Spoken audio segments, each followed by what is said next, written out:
ঠাকুর বললেন, হাসবি খেলবি লুটবি মজা, যা ইচ্ছা তাই করবি সব, আর মাঝে মাঝে করেই বলবি দয়া করো হে কেশব।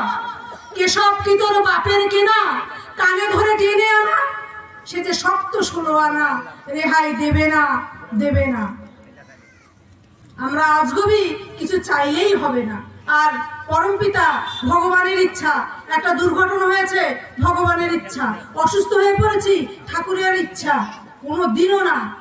ঠাকুর আমাকে সব কিছু দিয়ে পরিপূরণ করে পাঠিয়েছে, এখন এই ধরে রাখাই আমাদের দায়িত্ব। আপনারা সবাই ইষ্টমুখী হয়ে ওঠেন, আর সবার উপর এই ইষ্টের আশিস ঝরে পড়ুক। পরমপিতার নাম করেন, ইষ্টভৃতি করেন, 2 বেলা প্রার্থনা করেন, হাতে কাম মুখে নাম। যখনই প্রার্থনার সময় হবে, ঠাকুর আমার সংসারের একজন পরিবারের সদস্য। যখন দেখবেন যে প্রার্থনার সময় হয়ে গেছে, কাজ করবেন, ছাগল গরু রান্না বান্না যাই করেন না কেন, ওই প্রার্থনার সময় প্রার্থনা করবেন আর কাজ